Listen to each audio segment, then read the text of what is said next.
You know what? I have been part of the Galactic Council's diplomatic corps for approximately 73 cycles now. 73 cycles.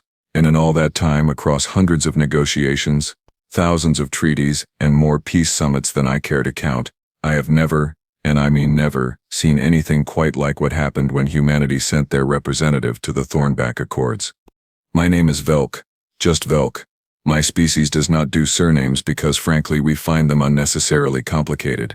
I am a senior protocol officer for the council, which means my job involves making sure that diplomatic meetings run smoothly, that nobody accidentally starts a war by using the wrong tentacle gesture, and that all parties follow the extremely detailed rules we have spent millennia perfecting. The Thornback Accords were supposed to be simple. Simple emphasis on supposed to be. The meeting was scheduled to address territorial disputes between the Kryn Collective and the Meltari Unity. Both species had been circling each other like angry predators for the past 6 months, and tensions were, shall we say, somewhat elevated, by which I mean they had already exchanged weapons fire on 3 separate occasions, destroyed 2 mining outposts, and were approximately 15 minutes away from declaring all-out war. Standard diplomatic procedure, nothing I had not handled before. The council chambers on Station Gamma 9 were perfect for these negotiations. Neutral territory, maximum security, and enough scanner arrays to detect a concealed weapon from 3 decks away. We had protocols, you see. Very strict protocols. Rule number 47, subsection C, clearly states that no projectile weapons of any kind are permitted within the negotiation sphere. None. 0. Not even a primitive slingshot. This rule exists for good reasons. Mostly because the Hervelian delegation tried to assassinate a trade minister about 200 cycles ago using what they claimed was a ceremonial dart thrower. It was not ceremonial, it was very much functional, and it made a considerable mess. So yes, Oddmo projectiles. The rule was absolute, non-negotiable, and crystal clear to anyone with basic reading comprehension. Humans had recently been granted observer status with the Council. They were new, barely a century into space travel, but they had made enough noise that the Council decided to let them watch how proper civilizations conducted business. The territorial dispute involved a system relatively close to human space, so they were invited to send someone to observe and learn. That someone was Marcus Kane. I should mention that humans had developed a certain reputation by this point. Nothing too alarming, mind you. Just small things. Like the fact that they had somehow turned their predator biology into an advantage rather than a limitation, this code. Or that they seemed to find entertainment in activities that would horrify most sane species, or that their military doctrine apparently consisted of hitting things repeatedly until the problem went away. But they were young, enthusiastic. We figured having them watch experienced diplomats work would help them mature into proper galactic citizens. I was wrong. So very incredibly, catastrophically wrong. Marcus Kane arrived exactly on schedule, which I appreciated. Punctuality is a virtue after all. He was a fairly typical human male, if anything about humans can be called typical, average height for his species, dark hair, sharp eyes that seemed to catalog everything in the room within seconds. He wore what humans call a suit, which is apparently their version of formal diplomatic attire, dark blue, well-tailored, professional-looking. I greeted him at the airlock with my standard welcoming speech. Welcome to Station Gamma 9, Representative Kane. Hi, I'm Velk, Senior Protocol Officer. I trust your journey was comfortable? Comfortable enough, he said, offering that strange human gesture where they bare their teeth slightly. They call it a smile, and I have been assured it indicates friendliness rather than aggression, though my instincts still disagree. Thank you for having me. Of course, I replied, already mentally checking off the first box on my protocol list. Proper greetings. Check. If you will follow me, I shall escort you through security screening and then to the observation gallery. About that, Kane said, and something in his tone made my dorsal spines twitch. I should probably mention something before we get to security. I paused. Mention what exactly? Well, he said, with that smile growing slightly wider, I read the protocols very carefully, very carefully, and I noticed that Rule 47, Subsection C prohibits projectile weapons within the negotiation sphere. Yes, I confirmed slowly. That is correct. All delegates and observers are prohibited from carrying projectile weapons of any kind. The security scanners will detect and confiscate anything that violates this rule. Right. Projectile weapons. Well, not melee weapons, though. I blinked both sets of eyelids. I am sorry. What? The rule specifically says projectile weapons, Kane continued, his voice entirely too cheerful for my comfort. I checked the full legal text. Yes. Fascinating reading, by the way. You folks are very thorough, but there is no mention anywhere of restrictions on non-projectile armaments. A cold sensation began spreading through my circulatory system. Representative Kane, what exactly are you saying? He headed his jacket. He headed it. Like one might pat a cherished pet. I am saying that I am currently carrying 47 knives. And according to your own regulations, that is perfectly legal. I stared at him. Just stared. My translator implant made a small clicking sound, as if it was struggling to process what it had just heard. You are carrying what? 47 knives, he repeated helpfully. Different types, different purposes. Some are for throwing, some are for close quarters work. A few are more ceremonial but still functional. All blades, though, not a single projectile among them. But, that is, you cannot, I sputtered. My usually excellent command of galactic standard momentarily deserting me. Why would you bring 47 knives to a diplomatic negotiation? Kane's smile shifted slightly, becoming something colder, more calculated. Because Velk, I read the full briefing on the Kryn Collective and the Meltari Unity. I know their history. I know how they operate. And I know that the Kryn in particular have a rather unfortunate tendency to decide that diplomacy is less effective than violence when they think they have the advantage. The security systems will prevent any violence, I protested weakly. Will they? Kane asked. The Kryn representative is bringing his personal guard. I counted 6 of them in the manifest, while the Meltari are bringing 4. All of them will be armed with what I am sure are described as ceremonial weapons that just happen to be razor-sharp and fully functional. Your security protocols allow for cultural considerations regarding traditional armaments, do they not? He was right. Damn it all. He was absolutely right. Rule 63 permitted cultural exceptions for ceremonial weapons provided they were not projectile-based and were declared in advance. Both the Kryn and Meltari had filed the appropriate paperwork. That is different, I argued. Those are honor guards, traditional protectors. You are an observer. You are supposed to observe, not participate in potential combat scenarios. I am an observer who wants to make sure he keeps observing, Kane corrected. And if things go badly, which, let us be honest, they probably will, I intend to be prepared. Besides, I filed all the appropriate paperwork. Check your database. I declared everything 3 days ago. 47 knives, all measured, all documented, all perfectly within the legal parameters you established. I pulled up my datapad with trembling manipulator. Appendages. There it was. Form 774B.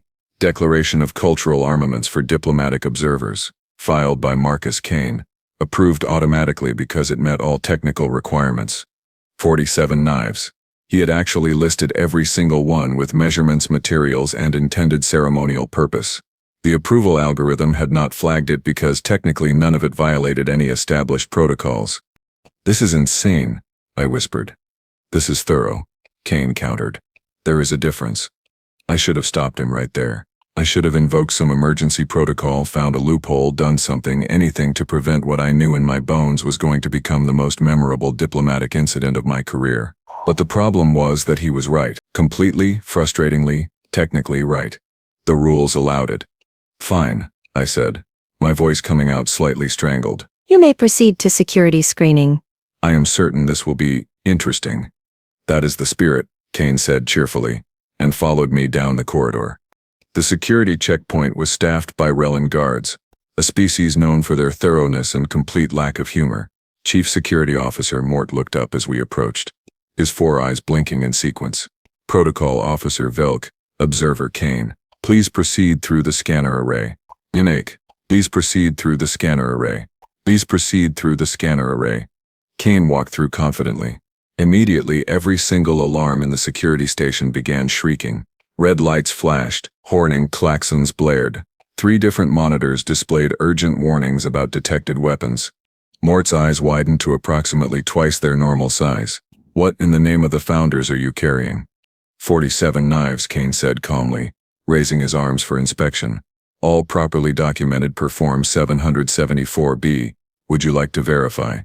I watched as Mort pulled up the forms, his face cycling through several interesting colors: purple, green, sort of mottled orange that I had never seen before. This says, you have 47 separate blades? That is correct. Where? Mort practically shouted. Where are you hiding 47 knives?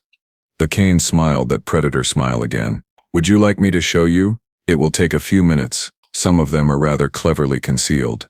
What followed was perhaps the most surreal 20 minutes of my life. Kane proceeded to remove knife after knife after knife from various locations on his person. There were knives in boot sheaths, knives in arm holsters, knives in hidden jacket pockets, knives in what appeared to be a specially designed vest worn under his shirt. He produced throwing knives from his belt, a larger combat knife from his lower back, several smaller blades from ankle straps. This one is my favorite, he said, holding up a wicked-looking curved blade. Karambit design, excellent for close-quarters defensive work. Mort just stared as the pile of weapons on the inspection table grew larger and larger. How is this even comfortable? You get used to it, Kane assured him. Weight distribution is key, and proper padding. By the time he finished, the inspection table looked like a particularly aggressive cutlery store had exploded. 47 blades of various shapes, sizes, and purposes gleamed under the harsh station lighting. Count them if you like, Kane offered. Should be exactly 47. Mort counted. Twice. 47, he confirmed weakly. All non-projectile, all technically permitted under current regulations. Excellent, Kane said. May I reassemble now? The negotiations start in 30 minutes, and I would prefer not to be late. I made an executive decision. Chief Mort, please verify each blade against the filed documentation and permit Representative Kane to proceed. I need to inform the council leadership about this situation. Yes, sir, Mort said, sounding like a man who was reconsidering his career choices. I practically ran to the council chamber's administrative offices, where Councilor Breck was reviewing final preparations. Breck is Vorelian, a species known for their calm demeanor and exceptional crisis management skills. I was very much hoping those skills would be needed shortly. Counselor, I gasped, slightly out of breath. We have a problem with the human observer. Breck looked up from his data screens, his expression serene. What sort of problem, Velk? He brought 47 knives to the negotiations. Breck's serenity cracked slightly. He brought what? 47 knives, all documented, all legal, all currently being reassembled onto his person as we speak. To Breck's credit, he only took approximately 15 seconds to process this information before responding. Explain. I explained. The projectile weapon ban, the cultural armaments exception, the technically correct paperwork, Kane's reasoning about the potential for violence, all of it. Breck listened in silence, his expression growing increasingly complicated. So you are telling me that a human observer, present to learn about proper diplomacy, has arrived armed with enough blades to equip a small assault team, and we cannot legally stop him? That is a depressingly accurate summary. Yes. Where is he now? Being escorted to the observation gallery. A. Security has cleared all 47 knives. Use. They match his documentation perfectly. Breck was quiet for a moment, his mind clearly working through scenarios. The Kryn will see this as a provocation. Most definitely. The Meltari will wonder why we permitted it. Almost certainly. And we cannot remove him without invalidating our own security protocols and creating a diplomatic incident with humanity. Precisely. Well, Briga said finally, this is going to be memorable. Come. We should observe this closely, and possibly have medical teams standing by. We made our way to the council chamber, where the delegates were already assembling. The Kryn Collective had sent Ambassador Throck, a massive individual even by Kryn standards with 3 guards on each side. Each guard carried a traditional Kryn war blade, curved and serrated, supposedly ceremonial but very clearly functional. The Meltari unity was represented by Coordinator Shell, smaller and more delicate looking, but surrounded by 4 guards wearing partial combat armor and carrying what they called harmony staffs, also ceremonial, also capable of crushing bones. And then there was Marcus Kane, standing in the observation gallery, looking perfectly calm and professional in his dark suit. You would never know from looking at him that he was currently wearing enough cutlery to defend a small fortress. Unless you looked closely, very closely. Then you might notice the slight bulk under his jacket, the way his boots sat slightly different. the subtle signs that this human was in fact armed to his teeth. The negotiations began with standard protocols, opening statements, territory descriptions, whole, historical context, all very proper and professional. I started to relax slightly. Perhaps this would proceed normally after all. Perhaps Kane's preparations were merely excessive caution. That optimism lasted approximately 45 minutes. That was when Ambassador Throck, apparently growing frustrated with the Meltari's negotiating position, slammed his fist on the conference table hard enough to crack the surface, and declared in a voice like grinding stones, "Your Unity's claims have no merit, no honor, and no future. We will take what is ours by right, by strength and by blood if necessary." The temperature in the room dropped noticeably. Coordinator Shell rose slowly, her voice deadly quiet. "Are you threatening violence in neutral space, Ambassador? That would be most unwise." "I am stating facts," Throck growled. "Facts that your people should consider carefully before pushing the collective too far."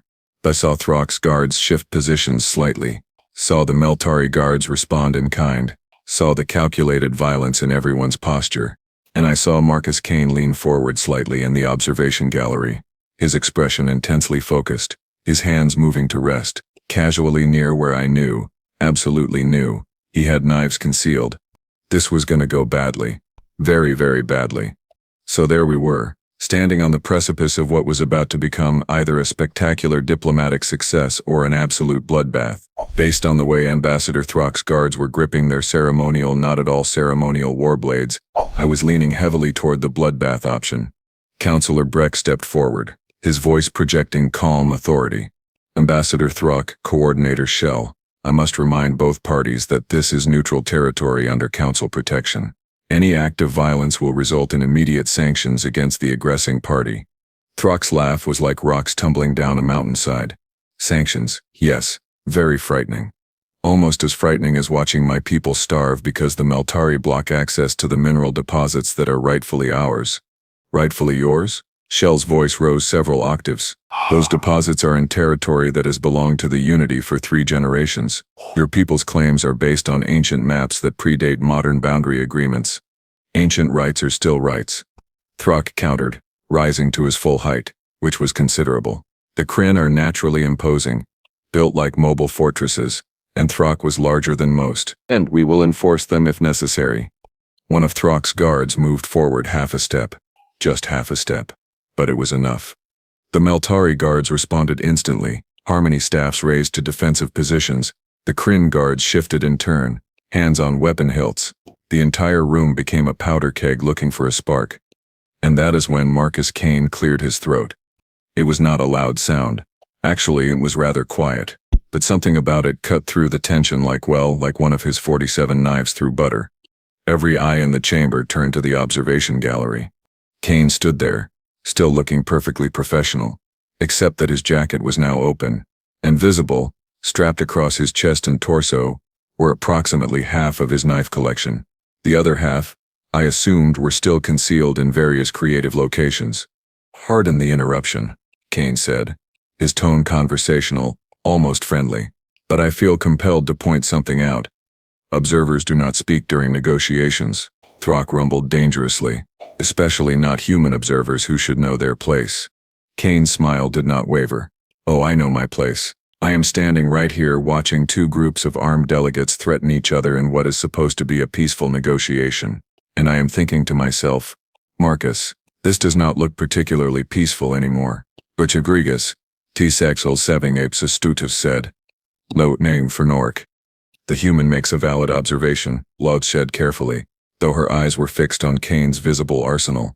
"Perhaps we should all take a moment to reconsider our positions." "I do not take advice from prey species," Throck spat, turning his full attention to Kane, "especially not ones foolish enough to bring knives to a chamber full of trained warriors."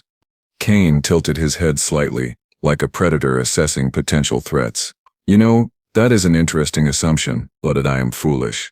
I mean, would you like to know how many armed conflicts humanity has been involved in during our recorded history? I do not care about your primitive species squabbles," Throck growled. "The number is approximately 15,000. Kane continued as if Throck had not spoken. 15,000 wars, battles, skirmishes, and conflicts over the past 5,000 years. We have been fighting each other almost continuously for our entire existence as a civilization. Do you know what that means? The room was silent now. Even the guards had stopped moving, transfixed by Kane's casual recitation of horrifying statistics. It means, Kane said softly, that humans are exceptionally, extraordinarily, almost supernaturally good at violence. We have spent millennia perfecting it, studying it, teaching it. We have martial arts that are older than some spacefaring species. We have weapon techniques that have been refined across centuries, and we have biological advantages that most of you do not even understand. He took one step forward, his movement fluid and controlled. We do not sleep like you do. We do not tire like you do. We heal faster. We adapt quicker. We can survive injuries that would kill most species in this room, and most importantly, we are persistence predators. Do you know what that means, Ambassador Thruck? The Frock said nothing, but his posture had shifted subtly, more defensive, more wary. It means, Kane explained, that when we decide something is our target, we do not stop, we do not give up, we just keep coming, keep pursuing, keep hunting, until our target either escapes or dies from exhaustion. Your species has impressive strength, Ambassador. But how long can you maintain that strength? How long before your muscles fatigue? Because I can keep going for hours, days, if necessary. I watched, fascinated and terrified in equal measure, as Kane reached slowly under his jacket and withdrew a single knife. Not one of the throwing blades. Not one of the combat weapons. A simple, elegant blade that looked almost decorative. This is called a stiletto, Kane said, holding it up to catch the light. 14-inch blade, designed specifically for piercing armor and finding gaps in defensive plating. You see these grooves along the blade? They prevent suction, allow the knife to withdraw cleanly. Medieval Italian design, refined over centuries of use. He set it on the gallery railing with a soft click. This one, he continued, producing another blade, is a kukri, Nepalese design, forward curved blade. The curve means that the force of a blow is concentrated at the impact point, allowing it to cut through bone with minimal effort. Warriors called Gurkhas carried these into battle for generations. There is a saying about them. If a Gurkha draws his kukri, it must taste blood before being sheathed, even if that means cutting his own hand. Another knife joined the first. Karambit, tactical tomahawk, Bowie knife. Tanto, Dirk, Chi. Each one is a piece of human history. Each one represents generations of warriors who perfected its use, and I am carrying 47 of them. He was not threatening anyone. Not directly. He was simply stating facts, displaying his arsenal, explaining the heritage behind each blade, but the effect was absolutely chilling. So here is my observation, Kane said, his voice still perfectly conversational. You both brought your guards to intimidate each other. You both filed paperwork claiming these weapons are ceremonial. You are both very close to turning this negotiation into a bloodbath, because you assume you can overpower your opposition. He produced another knife, this one looking particularly nasty. But here is what neither of you considered. If violence starts in this chamber, I am going to intervene. not because I have any stake in your territorial dispute, not because I care who gets mining rights, but because humanity was invited here as observers, and I will be damned if I let my species' first major diplomatic event turn into a massacre that we did nothing to prevent. You would dare threaten the Kryn Collective? Thrope demanded, though I noticed his guards had not moved forward again. I am not threatening anyone, Kane replied calmly. I am explaining consequences. If your guards attack the Meltari, I will defend them. If the Meltari guards attack you, I will defend you. Not because I like either of you particularly, but because keeping both sides alive is the only way this negotiation continues. And I am very, very good at keeping people alive, even when they are actively trying to kill each other. 1 human against 12 trained warriors. One of the Kryn guards scoffed. The odds are not in your favor. Kane's smile turned sharp. You are right. The odds are terrible. For you. See, you are thinking about this wrong. You are thinking 1 against 12. But I am thinking about target priority, engagement sequences, and the fact that in close quarters numbers become a disadvantage. Sane's smile turned sharp. You are right. Your guards will get in each other's way. You will hesitate to strike because you might hit your allies. And while you are sorting that out, I will be moving, cutting, adapting. He gestured to the chamber layout. Narrow spaces, limited room to maneuver. Perfect terrain for knife work. Terrible terrain for coordinated guard formations. And I have studied this room's layout since I arrived. I know every exit, every sight line, every piece of cover. Do you? The silence that followed was profound. Counselor Breck, bless his crisis management skills, chose that moment to intervene. Perhaps, Representative Kane, you could explain to everyone what humanity would prefer as an outcome to these negotiations. Kane blinked, then smiled. A genuine smile this time, not the predator grin. Oh, that is easy. We would prefer you talk it out like rational beings, set up a joint mining operation, split the profits, establish proper boundaries with buffer zones, and create an oversight committee to prevent future disputes. Standard stuff. And if we refuse? Throk asked. Then you refuse. Kane shrugged. But you do it peacefully. And you schedule another session to try again. What you do not do is turn this chamber into a combat zone. Because if you do that, I promise you, absolutely promise you that nobody wins. Not you, not the Meltari, not the Council, and definitely not me. We all just lose in various painful ways.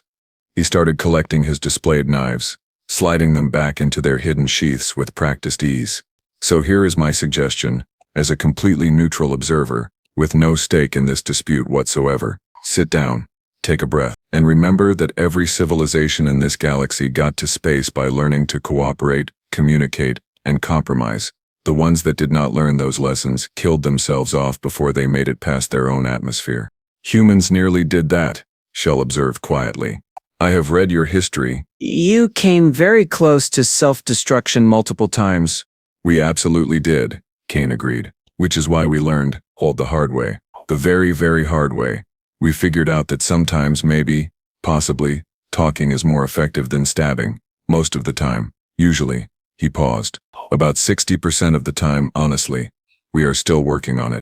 Despite the tension, I heard someone make a sound that might have been a laugh. Possibly one of the Meltari guards. But here is the thing, Kane continued, his voice taking on a more serious tone. Every species goes through this phase, the phase where you think you can solve problems with force because you have always solved them with force. Humanity spent thousands of years in that phase. We built weapons that could crack planets. We created diseases that could wipe out populations. We got very, very good at killing. And you know what we learned? He looked directly at Throk, then at Shell. We learned that winning a fight is easy. Living with the consequences is hard. Every war leaves scars. Every battle creates grudges. Every death spawns a dozen more conflicts down the line. It is exhausting. It is expensive. And ultimately it is pointless. The Kryn do not fear consequences, Throk stated firmly. I am not asking you to fear them, Kane replied. I am asking you to think about them. You want those mining rights? Fine. Let's figure out a way to get them without anyone dying. You want respect for your ancient claims? Great. Let's find a compromise that acknowledges your history while respecting current boundaries. You want to prove your strength? Excellent. Prove it by being strong enough to find a peaceful solution when the violent one would be easier. He crossed his arms, and I could see the slight bulges where the remaining knives were still concealed. Because I promise you, Ambassador, starting a war is easy. Any idiot with a weapon can do that. But building a peace? That takes actual strength. Real courage. The kind that does not come from muscles or combat training. The chamber was utterly silent. I could hear the environmental systems humming, could hear my own respiratory organs working overtime, could hear absolutely nothing else because everyone was holding their breath, waiting to see how this would resolve. Throk looked at his guards, looked at the Meltari delegation, looked at Kane standing in the observation gallery, armed with 47 knives and apparently willing to use every single one if necessary. Then he did something I did not expect. He laughed. Not a mocking laugh. A genuine, deep, rumbling laugh that filled the chamber. You are either the bravest human I have ever met, Throk said, or the most insane. Probably both, Kane admitted. My psychological evaluations were very interesting reading. Throk turned to Shell. The human makes valid points, annoying points, but valid. Surprisingly valid, Shell agreed cautiously. For someone carrying enough weapons to supply a mercenary unit. I like to be prepared, Kane said cheerfully. It is a human thing. We have a saying, hope for the best, prepare for the worst, and expect something in the middle that you did not see coming. Throk settled back into his seat, and I felt the tension drain from the room like air from a ruptured hull. Very well, we will negotiate. Properly, without violence. But only because the human has convinced me that the paperwork from a diplomatic massacre would be extremely tedious. The paperwork would indeed be extensive. Break, confirmed. Relief evident in his voice. I commend your wisdom, Ambassador. The next 3 hours were, honestly, some of the most productive negotiations I had ever witnessed. Having a heavily armed human standing in the observation gallery, occasionally offering suggestions or historical examples from Earth's own territorial disputes, apparently provided excellent motivation for both sides to find common ground. They established a joint mining corporation, created buffer zones, set up dispute resolution procedures, even agreed to cultural exchange programs. It was, dare I say it, almost miraculous. When the final agreements were signed and sealed, both delegations departed peacefully. Their guards did not fight. Nobody died. Nobody even got injured, unless you count Counselor Breck's stress-induced headache. I found Kane afterwards, as he was preparing to leave the station. He had already passed through security again, all 47 knives properly documented and stored. That was the most unconventional diplomatic intervention I have ever witnessed, I told him. Kane grinned. Sometimes conventional does not work. Sometimes you need someone willing to stand up and say, hey, this is ridiculous, let's stop being idiots. You could have started a war. Could have, he agreed. But I read the situation correctly. Throck and Shell did not actually want to fight. They wanted to appear strong for their people. They needed an excuse to back down without losing face. I gave them one, by threatening to stab everyone. By reminding them that violence has consequences, Kane corrected. And that sometimes the strongest choice is choosing not to fight. I considered this. Your species is very strange. We really are, Kane laughed. But we mean well. Usually, most of the time. We are working on it. But Sarah. As I watched him leave, I made a mental note to recommend several changes to diplomatic protocols, specifically adding a clause about reasonable limits on knife quantities. Perhaps something like, I do not know, 5 knives maximum. That seemed reasonable. But I also made another note. One recommending that humanity be granted full council membership rather than observer status. Because any species that could send a representative armed with 47 knives to prevent a war rather than start one, well, that was a species we wanted as allies. Even if they were absolutely, completely, and utterly insane. 2 weeks later, I received a package from Earth. Inside was a single knife, beautifully crafted, with a note to Velk, who survived his first encounter with human diplomacy. May you never need to use this, but may you always be prepared. Also, the blade is ceremonial. Mostly, it is still sharp though. Be careful. Be careful. It was signed Marcus Kane. I hung the knife on my office wall, where it serves as a reminder that sometimes the best way to prevent violence is to be so overwhelmingly prepared for it that everyone involved decides talking is a much better option. And that is the story of how humanity's first major diplomatic event involved 47 knives, one very stressed protocol officer, and the most successful treaty negotiation in recent council history. Humans can't live with them, can't conduct dangerous negotiations without them. And I would not have it any other way.